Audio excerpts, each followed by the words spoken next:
And I'll ask Norman to lead us in the Pledge of Allegiance. Pledge allegiance to the flag of the United States of America and to the republic for which it stands, one nation, under God, indivisible, with liberty and justice for all. Thanks, Norm. You're welcome. Okay, I'd like to ask for a motion to approve the minutes from our meeting of March 28th. So move. Moved by Norm, seconded by Troy. Any comments, edits? All those in favor say aye. Aye. Opposed, motion carries. And I understand there are no public comments, so no one signed up today. That's right. Okay. And is Kevin, hi Kevin, will give us the local labor monitoring report for March. Good afternoon.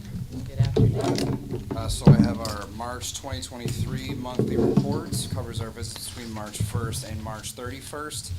During this period, we made 80 monthly site visits. We had 4 follow-up visits during this period. We checked with a residency of 654 workers. We had 6 issues of non-compliance. Those were all no proof of residence over 4 different projects. USRE Manitowoc current overall was 72.9. As of March 31st, 2023, all monitored sites were in compliance. The time of our inspection, and I had 3 new COMIDA signs that were delivered. One was for Wolf Solar LLC, Mantisi Solar LLC, and O'Connell Electric Co. Inc. Any questions? What's the background between on the Busick Corp., where they had 3 workers? Yes, the Without- drywallers from Western yeah, New York right. Interiors. So Yeah, when I no went for that ID. particular visit, they didn't have ID on them, so I came back the next day and they were no longer on site. I think the developer realized they didn't have proper proof of residence, they didn't come back to the project. I So, see. followed up a couple additional times beyond that, Mhm. just in case they decided to come back, but they have not. We had local people, so I think it was a misunderstanding on the developer's front. But Must have been, right? all straightened out. Okay, great. Any questions for Kevin? All right, thanks Okay. very much. Have a great day. Thank you. Thanks, Kevin. Thank you.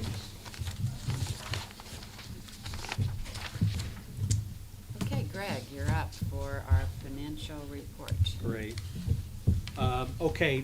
Year-to-date numbers through March 2023. Again, balance sheet continues to remain strong. We are cash it down a little bit compared to where we were at the end of the year. Really, that's to pay down our year-end liabilities, which the big chunk of that is our county contract that we always pay off in the first quarter. In terms of our restricted cash, that represents the modernization plan fund. Just a summary, we generated about $5.2 million. We've spent, about $650,000 to date against that, and that's where you get to the $4.6 million. We have committed about $2.7 million against that 5.2 with programs. Again, they haven't been incurred yet, but just so you know, that's kind of the running balance. In terms of the prepaid expenses, that generally represents the county comprehensive plan and the PTAC funding that we have supported. All the other, I would say, liabilities and payables are according to budget and expectations. In terms of the revenue and expenses for the year, again, a little bit slower year than the pace we were on last year, as to be expected. In terms of what fee revenue we have generated, and then the big difference there in the expenses. Obviously, you can see the program community development, which is a lot of that is related to the workforce programs that we have. The timing of that, we think we know we're gonna spend those funds. The timing in the first 3 months hasn't hit yet. We expect that that'll even out, by the end of the year, and we'll commit to spending those funds as we have budgeted for. So overall, like I said, good first 3 months. Not a record pace like it was last year, but that was all according to what we have talked about and budgeted for. Do we think we'll catch up with the budgeted amount at some point, or are we gonna be? Yeah, I mean, again, this was one of the first years that we have budget for a deficit Right. because of all the significant activity that we generated, right? And then we took the funds that we have generated in those last year mainly, but we're putting them back into the workforce program. So we have generated a net loss this year, a deficit, because of that, for a reason. However, from what we know and what we feel like, there's a couple also big projects out there that are on the sidelines that, although we may have budgeted for a deficit, if a couple of these projects that are, what we think can happen hit, we'll be in a very, very strong position again.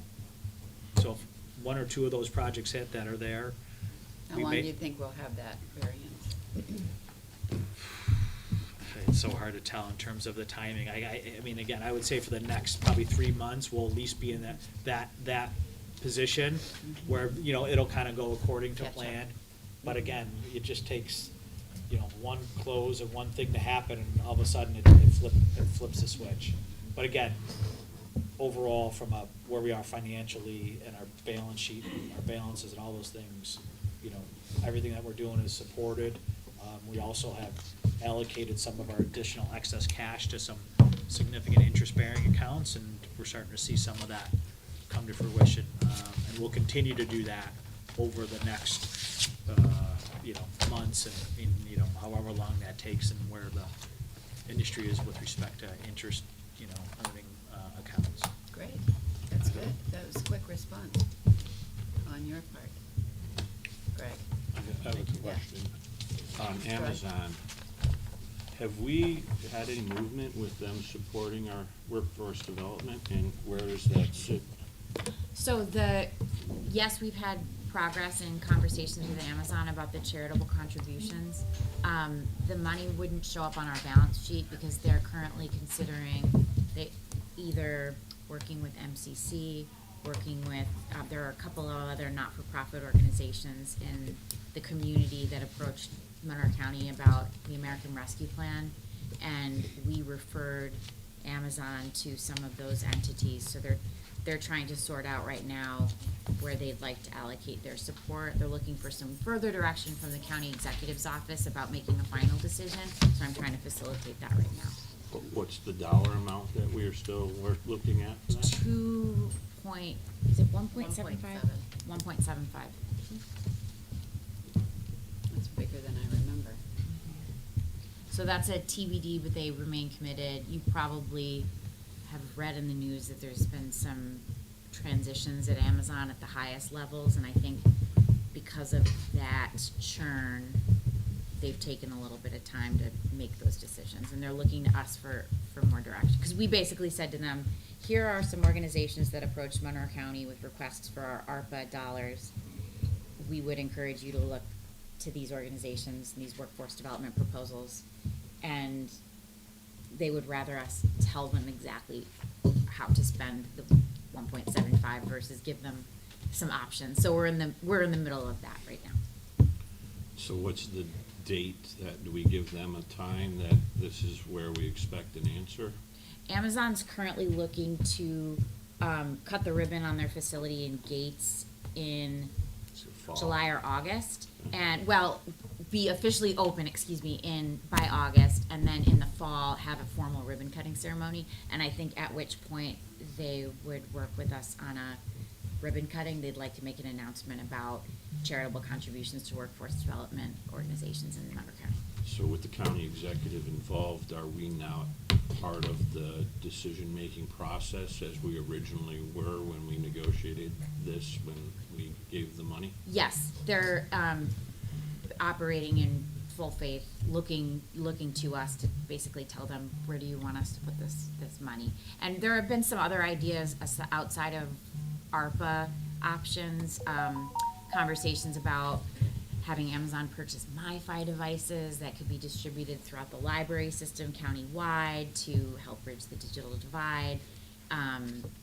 things of that nature. So we're trying to work with Amazon, work with the county executive's office to come together around, how should we best maximize that opportunity. But they are operating in good faith with us. 'Cause originally I thought that it was workforce development, BOCES, MCC, apprenticeship programs. Now it sounds like we're starting to drift away a little bit from that.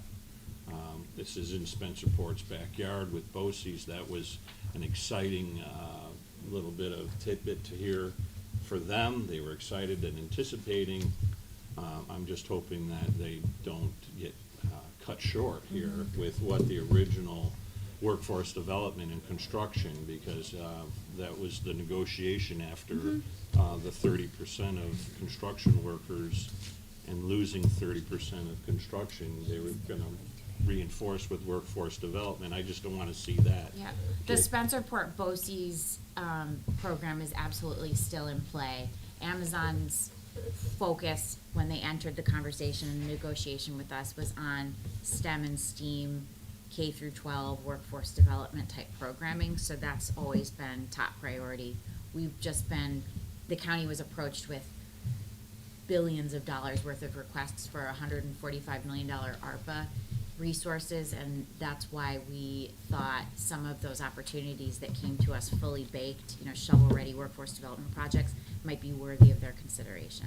But I'll circle back around with Amazon today and try to make sure that we're getting on top of it, because it's April 18th and Sure. September will be here before we know it. So. And Amazon said they were going to take 6 weeks to start hiring. The hiring process, maybe for consideration also, would be some resource of not only transportation but daycare services, and right there on site was another discussion.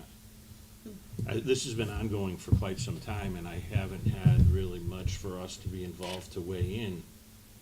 So I guess if we could ask, if we get a chance to share with everybody involved what the original conversations were now, a year and a half, almost 2 years ago.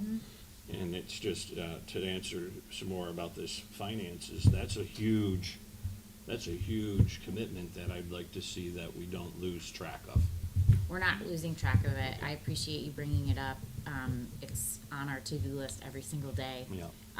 It's like herding cats sometimes when you're dealing with people that are holding the purse strings at Amazon, and lots of competing ideas and priorities here at the local level. There's any number of great workforce development programs that we would love for them to spend their money on, but Shepherd Road has a lot of loading docks to bring in children from all over Monmouth County for a daycare center, so. For sure, yeah. It's just Yeah. something that is in my craw over there.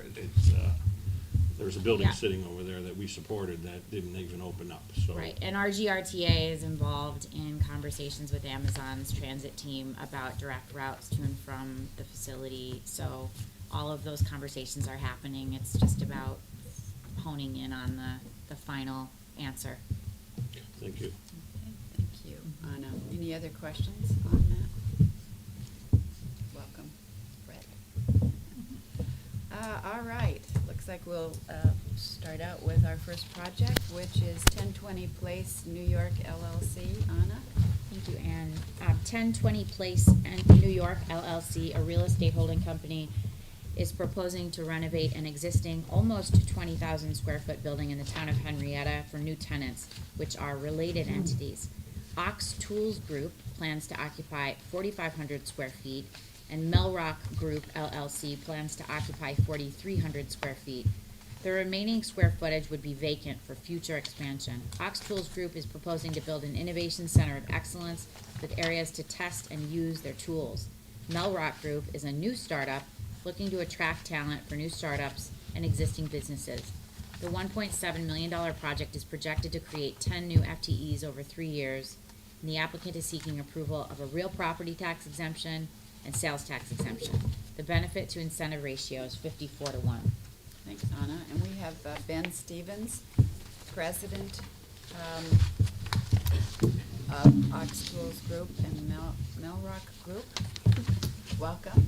Thanks for joining us. How would you like to elaborate on your project? Tell us a little bit more Yes. about it. Yeah, so just to give you some background, Melrock Group is a family office that invests in new startups and also construction-related businesses related to the construction industry, either manufacturing or service providing. We've also moved into health as well. Ox is one of its investments, which is a global company based out of the UK, opened up here in the US, and has actually got moved from New Jersey back to Rochester about 5 years ago, and has just recently, we've done an acquisition in Detroit. So we're doing battle at the moment to try and retain the Ox office here so it doesn't shift to Detroit. This is part of the incentive that we're trying to seek today to help retain that. And then we've also got another draw card that we're trying to leverage in that we've got RIT down the road, which is one of the reasons why we chose that site. And Ox Tools, with its centre of excellence in innovation, we're drawing industrial designers and mechanical engineers from RIT. Which is great. Yeah, that's a great source of talent. And to have co-ops would be terrific for them too, I'm sure. So tell us a little bit more about I'm not sure how you pronounce it, the NASICS, the North American Industry Classification System? Tell you more about it? Yes, it's a The code. industry code. Yeah, it's Right, just so an we industry asked that. Yeah, that's just an industry code. I wouldn't, sorry, I wouldn't attempt to try and explain how that works. So, and we use that code, it helps us with the cost benefit analysis for salaries, so we can get, so when we do our cost benefit, we get a more accurate benefit to incentive ratio. So we ask the applicants to provide that about their industries. Okay, because it's helpful to the business too. Sure. To help fuel their sales and have an industry code that can be used. Yep. Question. How many staff members do you currently have that are from RIT that have graduated from their program? Currently, there's 5 employees at Ox. 3 of those are from RIT, Okay. which is what's helped build the case to Right. try and stay around RIT. All right, and they're coming from the mechanical engineering area, or? Mechanical, industrial design, and Okay. also marketing. Okay. This is very heavily around brand and industrial design in professional hand tools for the professional contractor. But we don't want the work to go to Detroit. No, that's what I agree. Detroit doesn't have RIT. They have, No. they have Wayne State, but not RIT. So. Right. Any other questions? All right, we'll move forward then. There was a public hearing held on this project on April 17th. Any comments? None. Okay. Are you aware of our local labor questions? Yes, Are you aware of our local labor policy? yes. And do you anticipate any local labor exemptions at this No, time? no, not at this stage. Okay, great. And are you aware that any exemptions need to be requested 45 Yes. days in advance? Yep. Okay. All right, the seeker process was completed, and I'll now ask for a motion for inducement and final resolution approving a real property tax abatement and sales tax exemption. Moved by Rhett, seconded Lisa. Any other questions, comments? All those in favor say aye. Aye. Opposed? Motion carries. Congratulations. Thank you very much. Thanks for staying in Rochester. Oh, second to that, I should have said. Oh, I'm sorry. Okay, let's backtrack here because, To abstain. oh, Lisa, I'll you se- can I'll se- second. You can second the Okay, motion, okay. you just can't, yeah, so. okay. Oh, So one I would abstention. Are we all right? Okay, so with one abstention. It's still carries. He Very just had a good. little bit So, of a so hard this fight with guarantees it. that you stay in Rochester, This guarantees we stay in Rochester, Okay, absolutely. okay. Yep. for the record. Thank you very much, all. Thank you very Thank much. you. Good luck.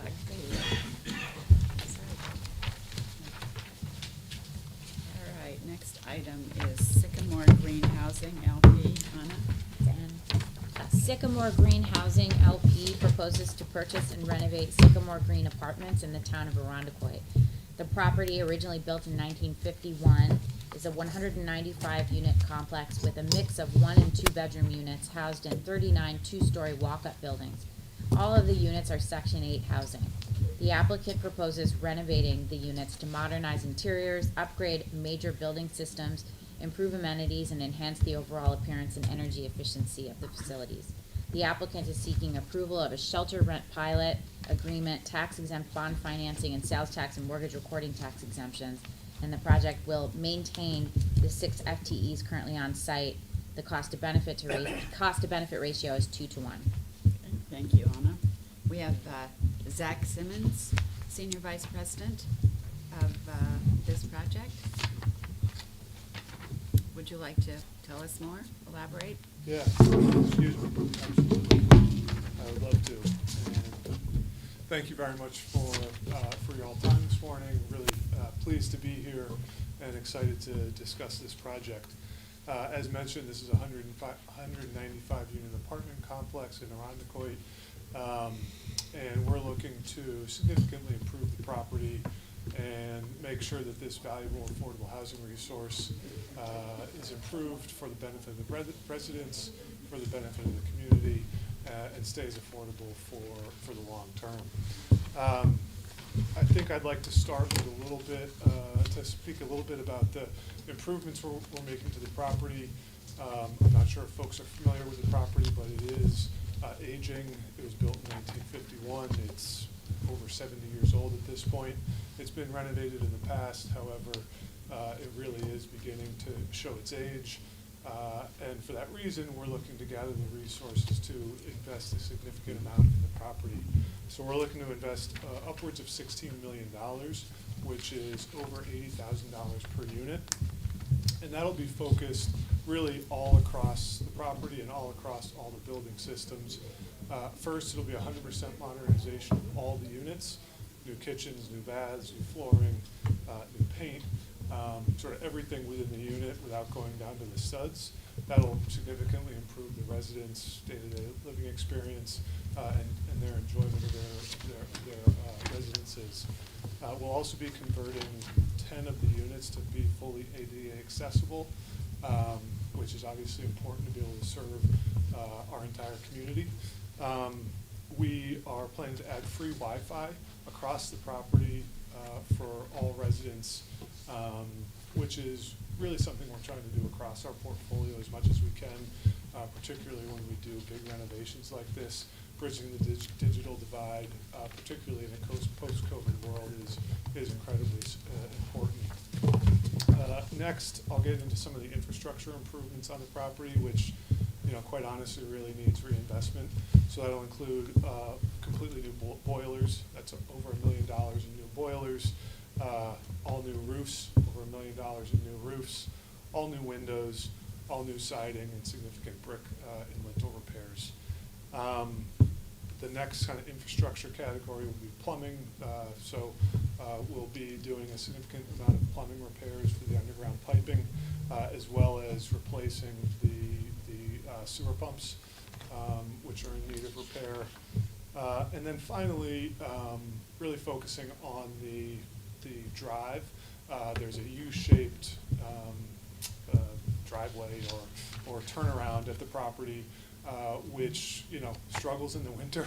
Quite honestly, we completely resurfaced it a few years ago, and it's already starting to show its age. So we'll be resurfacing that again and making repairs, and then also replacing the perimeter fencing, which is existing and has aged past its useful life. The next thing I'll mention is energy improvements, green improvements. So I mentioned a number of them. The boilers, the new roofs, the new windows, the new siding will all significantly tighten up the envelope of the building. We'll also be doing all Energy Star appliances when we replace things in the units and low flow fixtures. We've explored solar. It's unfortunately not likely to be particularly valuable or have a particularly good payback here, given the number of sycamore trees on the site. There's a lot of shade, so that while there is a lot of roof space available, a lot of it is quite shady, and so I don't think that's going to likely be make sense here. Last thing I'll mention is, improving the resident experience. So as I mentioned, all of the residents' homes will be modernized and improved. They'll be getting the free Wi-Fi. Obviously, all the site improvements will improve things there. There is an existing playground which we intend to upgrade and modernize. And then finally, we have what's called the Related Affordable Foundation, which is a 501c3 associated with our company that is committed to investing in the communities in which we operate. It has sort of 4 pillars: bridging the digital divide, job training and career development, food security, and aging in place. So we'll be looking to bring further involvement from the foundation here. The organization is 4 years old at this point and has been kind of expanding throughout our portfolio as the capability of the foundation has progressed. So we're excited to bring the partnerships that the foundation has built to this property and to the community. I think that's it. I'd be happy to take any questions. Are they occupied now? They are. There's 100%? There's roughly 12 vacant units, so 5-6% vacancy. And what do you do when you're renovating Yeah, so a building? You just, our typical approach is to use those on-site vacant units as what we call hospitality units. So those will be the first ones that we renovate. We will then furnish them, renovate them and furnish them, and move residents in while their unit is being renovated, then move those residents back to their units, clean, sanitize the units, move the next set of folks in, and we basically use those as kind of a on-site hotel. That's particularly good because it's the least disruption to the residents, particularly here where we have a number of children, and the rehab will be occurring during school time, or during the school year, I should say. It's important that folks stay on site as much as possible. and how long does all of this take? It'll take 12 to 15 months, so we're targeting a closing on the transaction ideally by the end of summer, and then we would seek to be done by, the fall of 2024. Other questions? Jackie? I don't necessarily have a question, just more of a comment. I'm one of the county legislators from Monroe County, so I'm very happy to hear about your pillars. Many of those are county initiatives. Certainly seniors aging in place is important to the county, as well as the digital divide. I know Anna and I sit on the broadband, so I'm very happy to hear that you're going to be offering free Wi-Fi to residents, which, you stated is very important. The food insecurity, is an also good one, as well as the job training. So I just, really appreciate hearing a company coming in and really focusing on those 4 pillars. No, I'd love to, as we sort of build the presence, I'd love to, connect further and we can figure out partnerships that might make sense. Thank you. I have a couple questions. I'm surprised that you're not taking advantage of the any heat pump applications, utilizing ground source instead of using gas-fired units. As we all know, the governor in the state, they're moving away from gas. They're trying to use electric. So at this point in time, we're talking about green. I'm surprised that we're using an old technology instead of something new. That's the first question. The second question is, I'm concerned with the fact that you're paving over a road base in your parking areas that have failed miserably over the years, and that you're not reconstructing these road bases. Because what happens is the people who can least afford it are getting their cars destroyed driving over it. I dealt with that in the past because they blamed the city of Rochester. Your organization blamed the city of Rochester for not maintaining that road when it's clearly not in the city of Rochester. So if you're going to just pave over it and not do a reconstruction on that road base, you're losing the opportunity. So I need to hear a little bit more about what are you going to do to sustain this, not just put lipstick on it. Yeah, no, it's a fair question, fair point, I think. So I'll take the heat pump question first.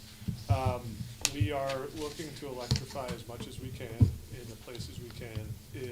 Doing a full heat pump conversion is very pricey. In our estimation here is probably cost prohibitive. That being said, we can look at it more, but it is very cost prohibitive. So we have looked at it. We are trying to do as much as possible, but I certainly understand the point. on the roadway, that is also a good point. I probably misspoke. The plan is to not simply pave over existing potholes or existing road base that needs, to be repaired. I can't say that I'm personally a civil engineer, but we are working with a civil engineer that is providing us with plans to try to make sure that this doesn't happen as consistently in the future as it has in the last 5 or 10 years. It needs reconstruction. I mean, you need to reconstruct the road base. If it was built in 55, you've gone through your life cycle. And the other thing is that, who is your local who represents you guys locally? When you said, you mean? Your company. For the organization? Yeah, the organization. Yeah, sure. So we have a local management, or we have a management company that manages all our properties and has local, a regional vice president, a regional manager, and then obviously we have our community manager. So they're sort of the local management presence Okay. here every day, every week in the case of the regional. And then we have asset managers based out of New York City that come up quarterly at least. All right, thank you. Any other questions on that? Yeah, I have a question. Yes, Joe. Two things. One is a comment was about. So, part of it's that vintage is changing the boilers, the new boilers that are a little more, the 50s boilers, they were pretty antiquated. New boilers are much different. And it really is the best way to heat those buildings. I own a couple buildings that we put heat pumps in, when it gets real cold, they struggle. And they're not, and economically, we end up using more energy trying to play catch up with them than we do buildings we put brand new boilers. It's just food for thought in the development. Also, I have one question for you. What kind of rent increases are you planning once it's done? What concerns me is sometimes you see a point of housing, they put rent increases in, and all of a sudden it becomes, borderline that it's not affordable anymore. Just want to know what your plans for that. Yeah, sure. So this property is subsidized by a federal project-based Section 8 contract, which means that rent is subsidized for the residents. So the residents pay 30% of their adjusted income, no matter the rent that is set by HUD. So whatever residents pay now, they'll continue to pay after we do this transaction, presuming their adjusted income stays the same. If their adjusted income goes down, they'll pay less. If their adjusted income goes up, they'll pay more. That's great, I appreciate it, thank you. Oh, and I should mention on that, so that contract expires in 2027. Our plan is to extend that for 20 years. So that'll add 17 years to the term of that contract. Okay. Any other questions? What other resources are incentivizing this project? I see the value of incentives at 16.3. What other resources are you having support with? Is it coming, it says, public sectors, sources. Can you elaborate on where that? So Troy, that's the calculation done by staff, and the 16 million represents the aggregate benefits, so the sales tax exemption, the mortgage recording tax exemption, and then the value that we estimate the pilot to have, and the aggregate, the benefits we're saying are 16 million. So it says industrial revenue bond benefit if required. Yes. Okay, educate me on what that means, if So- required. If required is just the verbiage on the cost benefit analysis, because we don't do tax exempt bonds very often. So typically that line is blank. This is a tax exempt bond deal. So COMIDA will issue the debt that'll be sold to a bondholder, and that the proceeds from the sale to the bondholder are what is then lent to the related companies to finance the improvements.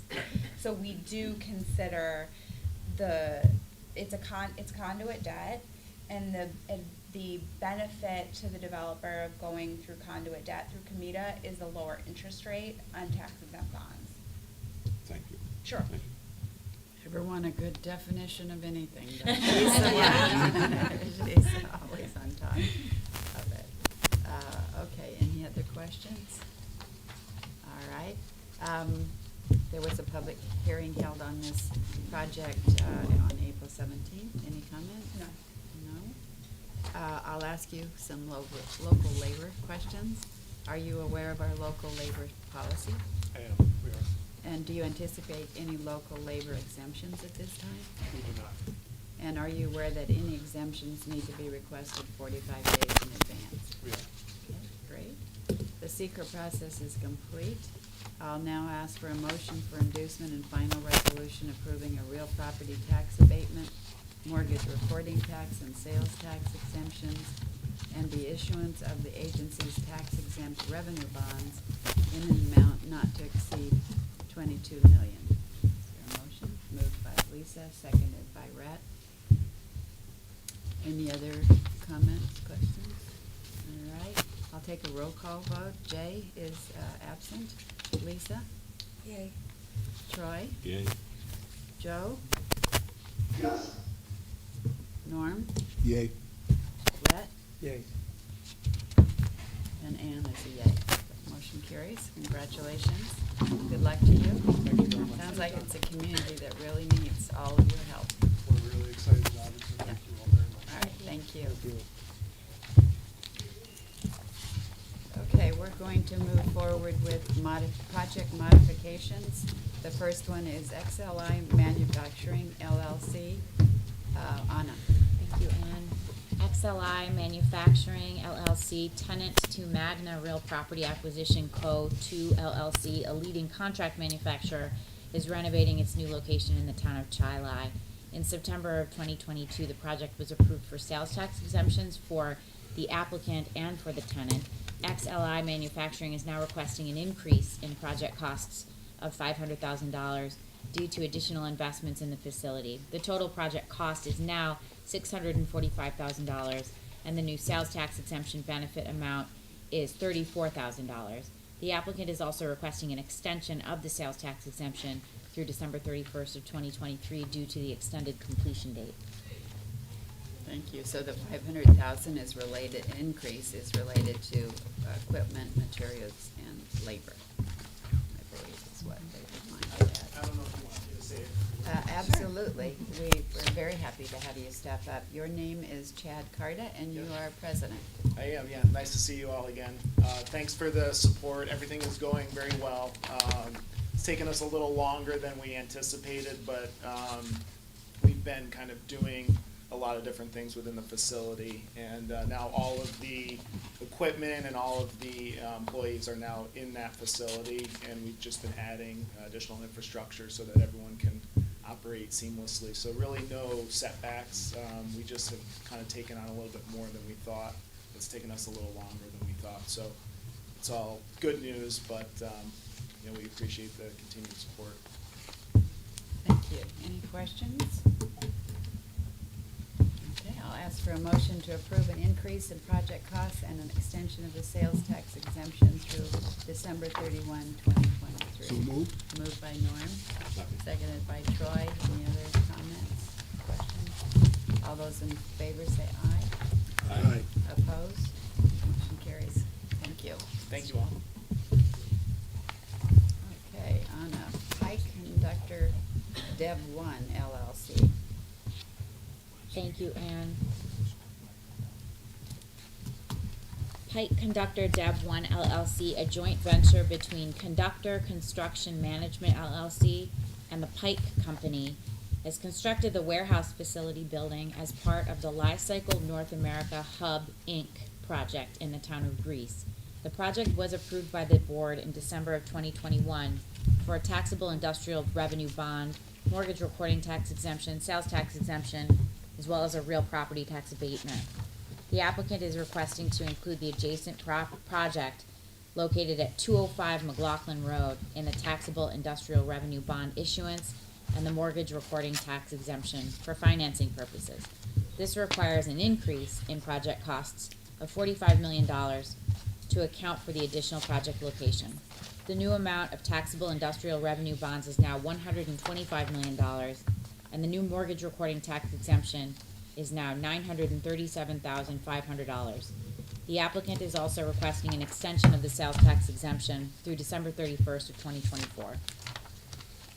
Okay, we have Ed Brillante, who is president of Pike Conductor Dev 1. Welcome. Thank you. Thanks for joining us this Thanks for having me. afternoon. Tell us more. Sure. This might be boring. It's basically, we're the landowner of both parcels that the warehouse is on, which was one project, and then there's the hub, which Sly Cycle is doing on the other side. So we own the land, we've always owned the land, and will continue to. So as part of the land ownership of that, we're now increasing some of our financing to them as a tenant.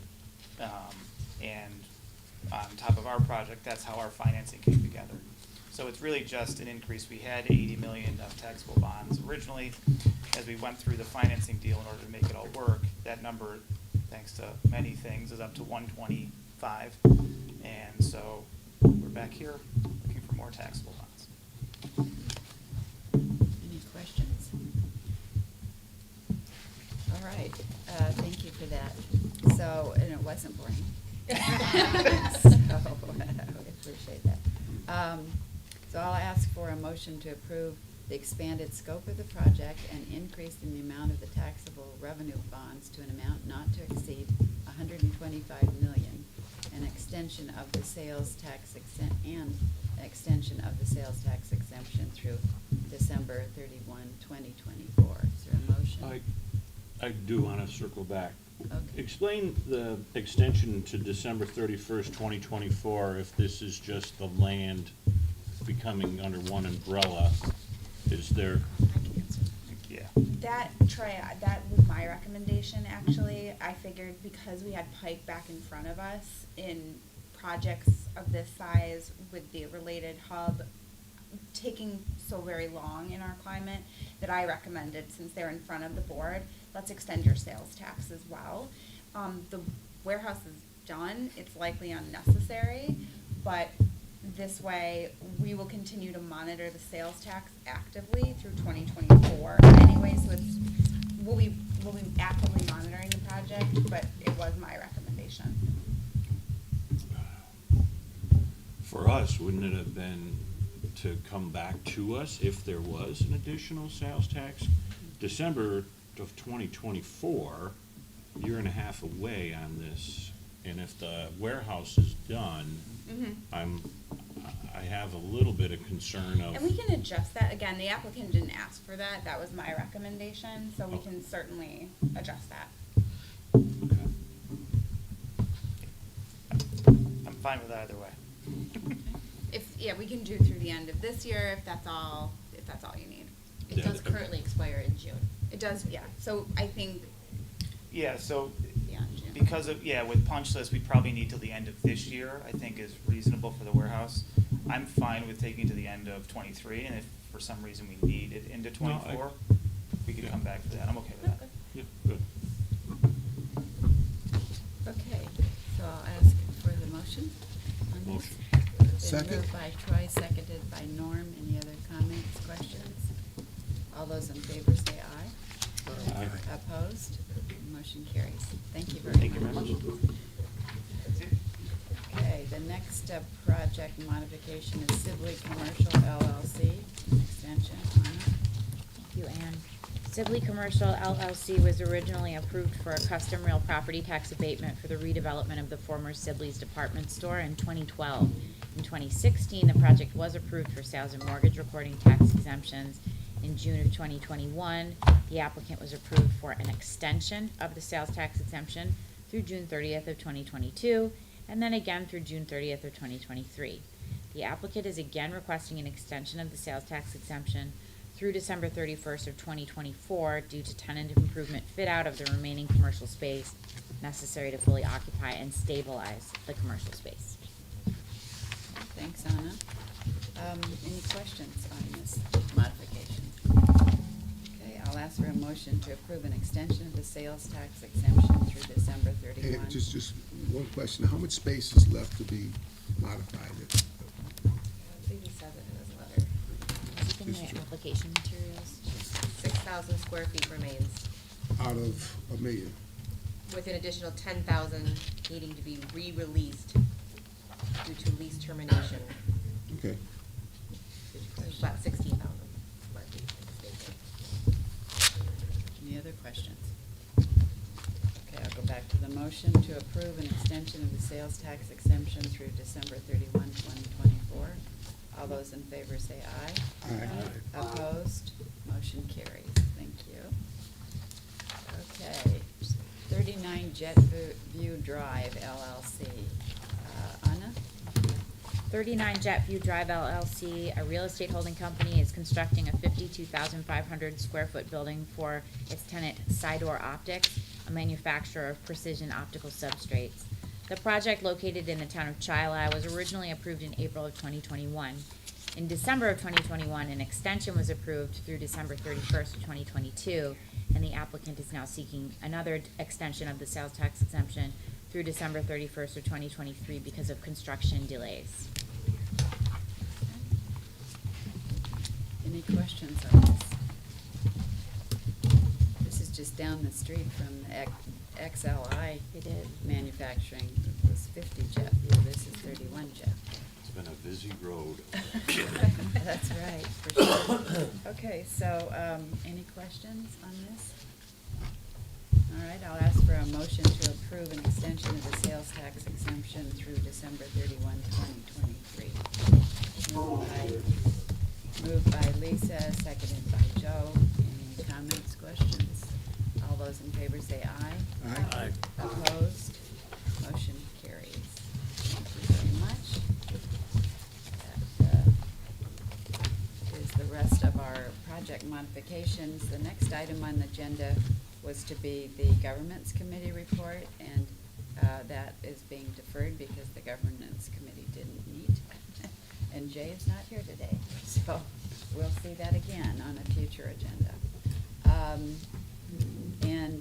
The Executive Director has some discussion items for us, and the first one is Visit Rochester, their funding request. Thank you, So, Ann. Anna. Today, we are asking the board to consider approving a contract with Visit Rochester to help Monroe County businesses and its workforce maximize the benefits expected to arise out of a few historic tourism and economic development opportunities coming our way. I want to welcome Don Jeffries and Rachel Labor-Palvino from Visit Rochester to speak to the board about this request.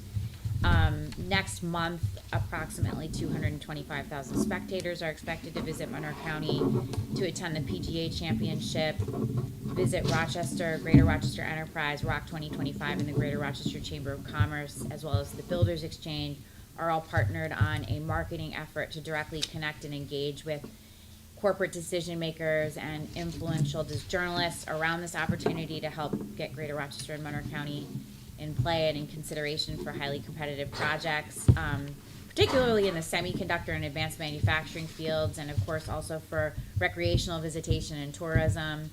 On the horizon are two other major opportunities to capitalize on our tourism potential, including the 2024 Total Eclipse, as well as the NCAA Division III Track and Field Championships in Greater Rochester. Visit Rochester is working with the Sports Commission to continue to position Monroe County as a destination for competitive sports, which has a huge economic impact. And without further ado, I'd like to ask John and Rachel to address the board. Good. Norm, if you have hard questions, ask her, okay? You're not getting off the hook. Thank you. Welcome. Nice to have you with us. Thank you. It's great to be here. Thank you for your time. Tourism is an economic engine. It's good for the economy. But first, let me tell you briefly about Visit Rochester. We're the official tourism promotion agency for Monroe County. We sell and market Greater Rochester as a preferred destination in order to grow and maximize visitor spending to enhance the economy. Visit Rochester is a membership organization. We have 450 members, and that's unique because Buffalo, Syracuse, Albany do not have members. We have 450 members representing attractions, lodging, retail, restaurants, museums, service, and community organizations. Working together with our members and our partners to make sure visitors have a great experience once they come here. As the TPA for Visit Rochester, we're responsible for promoting Rochester and Monroe County as a preferred destination. We bring about 200 meetings and conventions a year into Rochester, as well as 120 sporting events. We have a very unique opportunity coming up, and that's why we're here today. We have two major extraordinary events coming to Monroe County over the next 12 months. We have the PGA Championship, and we get one of these majors about every 10 years. So this isn't something that happens every day. We'll have millions and millions of viewers worldwide looking at Rochester and Monroe County over the tournament, 5 days of the tournament.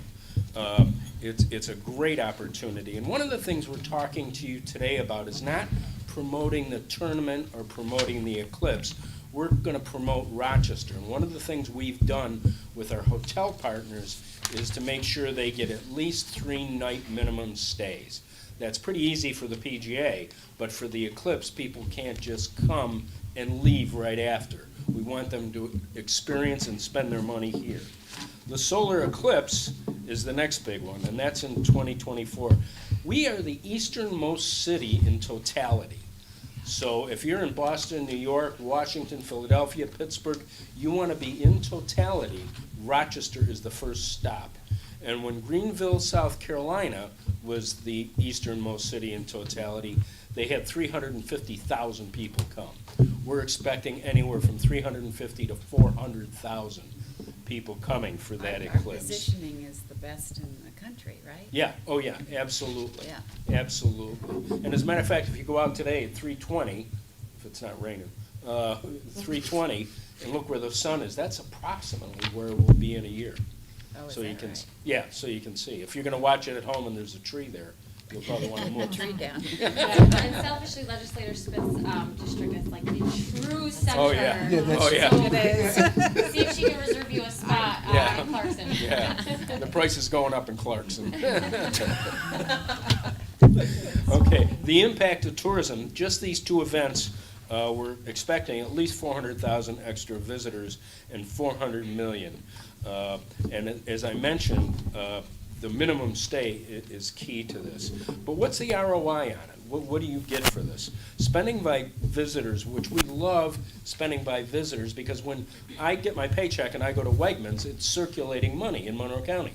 When visitors come, it's new money into our economy, and that's what we really like. According to Oxford Economics in the state of New York, tourism is $1 billion economic impact in Monroe County alone and employs 15,000 residents. And we get about 1.5 million visitors.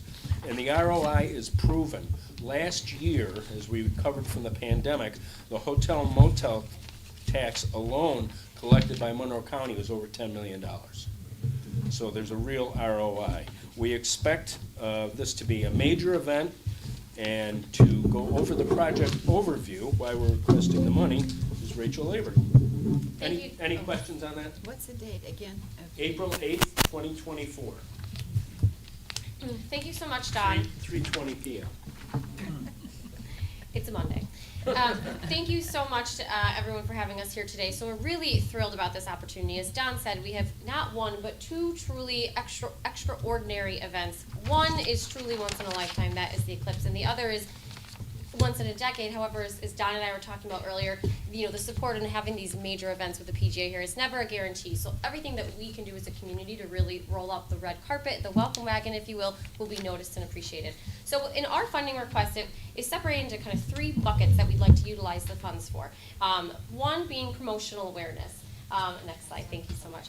And so that is the creative development and actually utilizing some paid media dollars to really enhance the visibility of these events, and more so the visibility of Rochester and Monroe County as a key location with which to be and to view things like the eclipse or the PGA Championship.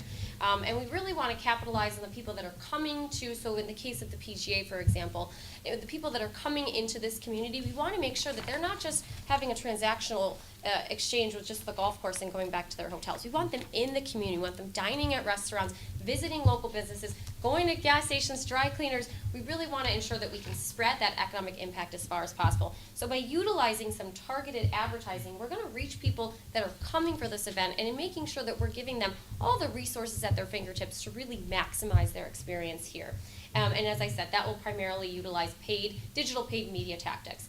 Then community enhancements. So now that they're here, we want them to really feel a visible welcome from Monroe County, and that will include, and these tactics will carry over for both the PGA Championship and the Eclipse in 2024. But things as visible as billboard welcome messaging, a special community guide for visitors, large-scale signage and high-traffic touchpoints like the hotels, airports, our visitor centers, etc. And in the case of the Eclipse, physical eclipse glasses. I guess I'd be doing a disservice if I didn't tell you, please do not look directly into the sun on April 8th without the eclipse glasses, but you'd be in luck because we'd like to utilize and purchase these to have on hand to distribute to the visitors coming to our community.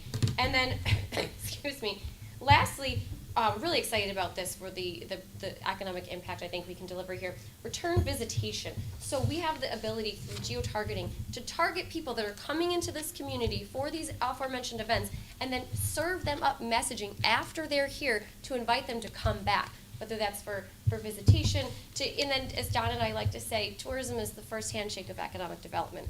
Before you decide to open a business here or move your family here, you need to first visit this community. So events like the PGA and the Eclipse are just such prime opportunities to advance the mission and really the greater good of our entire community. So the return visitation a bucket of our requests is really going to tie into trying to reach these people here that are coming once and get them to continue to come again and again. And with that being said, that is an overview of our requests for you today. Thank you for your consideration, and John and I'd be happy to take any questions. Can you promote it outside of the county? Oh, yes. Like Yes. throughout the state or something? It'll Yes. be, yeah, go ahead. Yeah, my apologies. So the majority of actually what we do at Visit Rochester is we consider a visitor to be anyone coming from more than 50 miles away or further. So with the exception of high-profile events like the PGA and the Eclipse, we're going to have some welcome tactics in the market. Most people don't see our efforts in this community because we're trying to get people from outside of the community and outside of Monroe County to come here. So absolutely, and especially with the Eclipse, as Don mentioned, we are the closest large city to New York, Boston, depending on which way you want to go, Washington, D.C. So we have such a unique opportunity to attract these major population hubs. As you all know, we're within a day's drive of a third of the U.S. population. So we're really well positioned for capturing people from outside of the area who, of course, are coming in a month for the PGA. I believe about 30 to 40% of ticket holders are estimated to be coming from more than 100 miles away for the PGA, and then again with the Eclipse, we just have a truly awesome opportunity there as well. So yes, definitely outside of the community. And I want to expand on Rachel's point too about the tourism being the first handshake of economic development, because GRE is bringing in corporate executives from the semiconductor industry, corporate site selectors, as well as business facilities and site selection magazines for the PGA, and to participate in a familiarization tour around the region, visiting with corporate executives. And the 2013 PGA Championship, actually, they invited some folks from Samsung, and fast forward 10 years, that's resulted in Samsung is now in talks with Genesee County and the stamp site on building a significant project there potentially. So these opportunities can bear significant fruit for economic development. And that Thursday, the governor is coming in to welcome everybody. Yeah. John, Yes. I just have one comment. Why are you only asking for $100,000? I think it should be not just now, but you should look at this as a sustained effort to basically really look at the Eclipse as another major event and getting the word out on that. I think you probably need a little bit more. Do you have other funding partners? The County of Monroe. The County of Monroe funds us. Right. Well, I'm saying, I mean, from us, this is, Right. looks like it's a one-time shot, Right. a one-time deal. I think it probably should be a continuum. Well, to add, if we're gonna do that, I think we gotta take another 50,000. Now that you have the attention of the hotel and staff and that thought process, Rochester really needs a conference meeting center. Something that can take with these people that would fall in love in two events, that now would bring in a Samsung, a DeWalt, a Milwaukee, clothes, whatever. I think the conversation, and I love this, but to take it further, now that you have some leverage, is to have conversations with hotels to say, if you're a Marriott or you're a Hyatt or a Hilton or a Sheraton, do you see value and will you be supportive to be that hotel to support a conference of 3,000 or 2,000 people? That's our weak spot. This is a seed in the ground, and if we're going to support it more, Norm, I think it should be a more higher elevation conversation for what we envision for 10, 15, 20 years from now. Because this is the hidden gem, and not that I want more people and more traffic in Rochester, but to grow, to be where we are here at this, to what we want to see the city and the county evolve to, it's time to have that further conversation. If we are going to continue to support, with 3 nights in a hotel, I just hope they don't go to $900 a night each night. No. There's some parameters here that we want to, as a NASCAR fan, I always heard of Dover, Delaware, and the governor welcoming entities of racing to bring in $3 million in one weekend to the economy. I think you could look at it a little on a smaller level. 2,000, 3,000 visitors from around the United States to be in Rochester for a conference now that we have Plug Power, Li-Cycle, and all these big entities. It would be very neat. It would be very neat to see something morph into something big, and that would be huge. And we're working with GRE. Yeah. With those companies. And if I could just add too, we actually have, 2 updates. As it relates to any other funding, I do want to note that we were very lucky to be awarded a grant through the Market New York program, specifically to promote Rochester. And this is in partnership with the Rochester Museum and Science Center to promote Rochester and Monroe County as the place to view the eclipse. So that grant has been secured, and there'll be a creative campaign, but this would be supplementing those efforts, especially if we see what's successful with the upcoming PGA Championship. But because I have all of your attention, I'd be remiss if I didn't let you all know that we actually have a program, just as it relates to meetings and conventions, called Recommend Rochester. And you just gave us 3, potential prospects to reach out to. We find that when we're trying to sell Rochester for meetings, conventions, and events, having a local lead, having a local person to raise their hand to say, hey, Li-Cycle, please bring your upcoming sales meeting or whatever here to Rochester.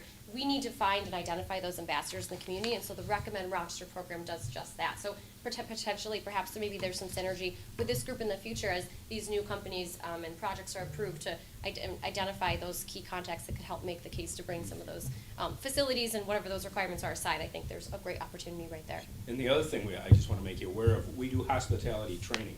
You all travel. You go to Boston, you go to New York, there's a concierge, we don't have that. We have the front desk folks. We have a cost-free to the hotels training program where we train them as to what's the closest good restaurant, what museums, where should we go, what should we do. One of the things we're doing for the PGA, we're printing a player dining guide. So when they get here, they have that. All the hotels will have, PGA is interesting. They don't allow any paper on the golf course. None. You can't hand out anything. But every hotel will have a book we're publishing so our guests can see where to go, what to do. That's so great. just promoting it, yes. Yep. We have 80 volunteers. We have 2 booths at the PGA and 2 booths at the Lilac Festival. And we're leaving here to go to a press conference announcing the Lilac Festival. That's why, Norm, I got my lilac tie. That's great. I have a good friend of mine that's gonna have 3 tractor trailers of ground beef showing up to be sold for the 5 days of the PGA, so that is local economic development. Yeah. So, Yeah. it's great. This reminds me of, I actually worked at the Visitor Center for the Ryder Cup in '95 when it was at the Old Learners in the corner of St. Paul and Main Street.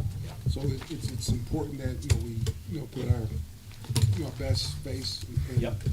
make sure that we're showing Rochester at its best and for potential growth, so. Yeah. We're getting great cooperation out of all the hotels. They're really stepping up, so. So this fits our mission too, Rachel. Yes, absolutely. For economic development, Absolutely. educational outreach, workforce Is development. there movement, to Norm's point, to increase? The funding request?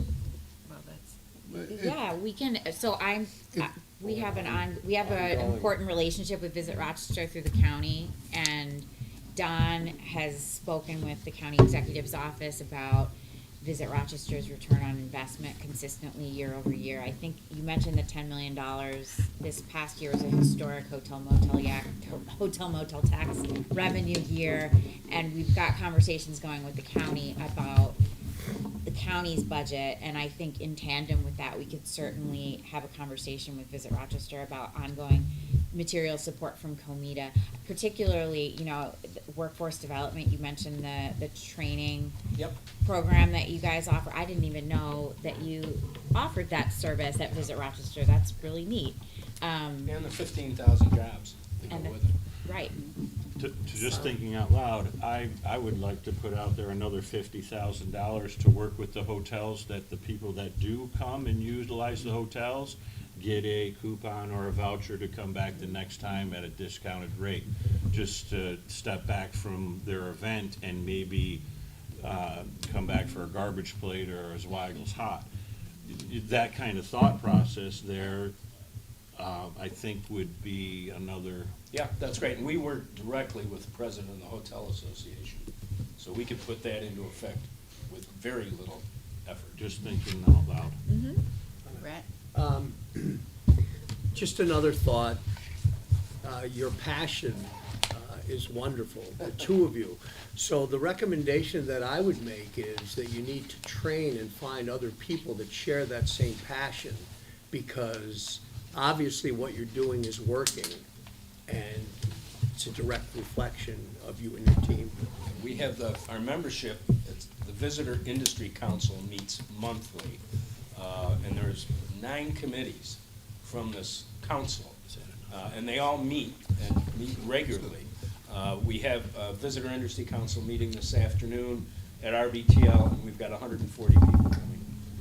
And they share my passion, and Rachel's passion. It's fun to go to those meetings, because everybody is really pumped up about Rochester, Monroe County, and it's all about economic impact. Fun. Yeah, it is fun. So moved. So, it's not often you come in and ask for money, and people offer you more than that you ask for. Our money guys leave. Yeah, that's our CFO is doing a quick exit. He's probably So, not, sorry. how do we want to do this? Just change our At the motion? board's discretion, yeah, you can adjust the. We could see if amount in that the motion. passes. I motion to increase it 50,000 to a total of 150,000. I second it. Any other comments on that? All those in favor say aye. Aye. Opposed? Motion carries. Thank you very, very much. Congratulations. Do you mind, Yeah, the and next- if I say just something? Yes, sure. I just want to thank Visit Rochester. As Anna said, they're a great partnership to the county, and you certainly have been a great partnership to the district I represent. I've seen Don at meetings for the bike path for Erie County, the Erie Canal out my way. Rachel actually came and spoke to some town leaders for us about the solar eclipse, as she stated. If you really want to come see it, come out to Brockport, Sweden, Hamlin, Clarkson, because you'll be right in the path for that. But I certainly want to thank them. I know your goal is to get out there beyond Rochester, but you certainly have made an impact in my community. So I appreciate that. So what happens if it snows on April 8th? Don't put that energy out there. No, fair question. I get asked it all the time. Hopefully What if- you're in Florida. What if it's cloudy? Even if it's cloudy, it'll still be just like night. Dark. It'll be Oh, completely yeah, dark. it's gonna go. And one of the things that you'll see is, just before it happens, the birds start to go a little crazy, dogs start barking, it's really pretty neat, and that's why they get so many people. Because once you experience one of these, They become like eclipse chasers. and I forgot to mention, the next total eclipse in Rochester is in 2120. So that means our grandkids' children will get to see it. So I really think you should really hype it up and get the word out more and more and more and make it the event. Yep, yep.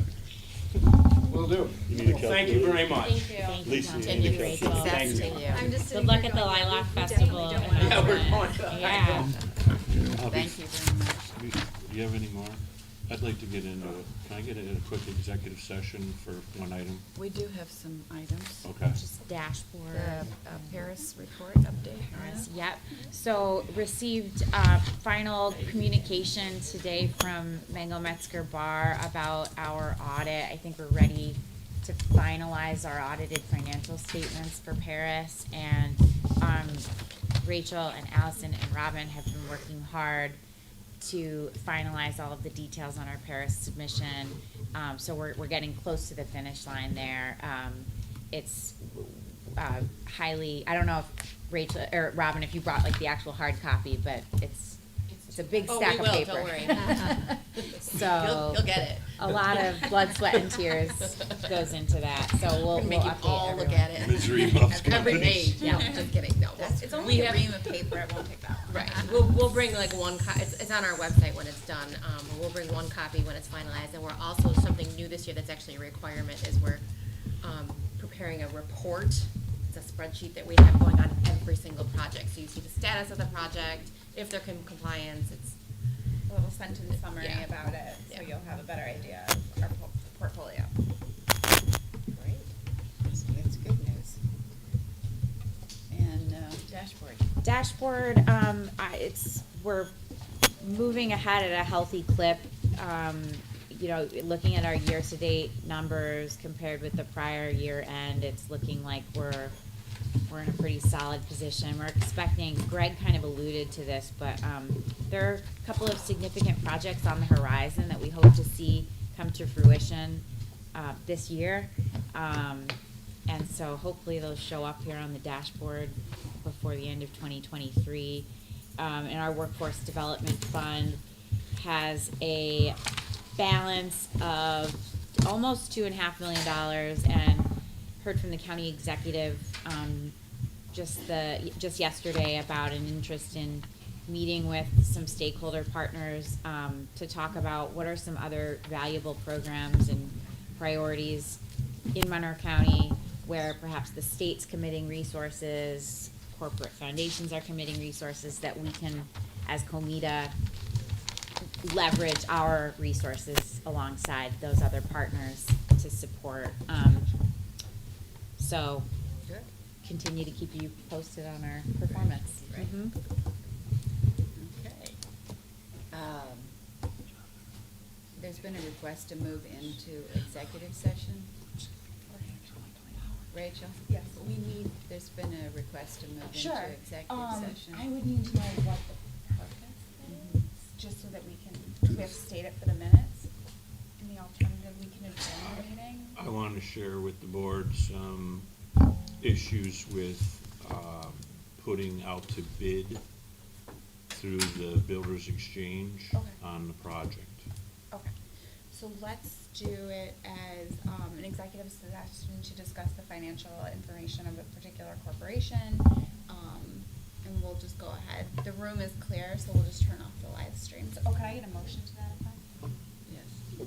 Been moved and seconded. All those in favor say aye. Aye. Opposed? Aye. Motion carries. Oh, yes, who stays in the room and who? Should I leave?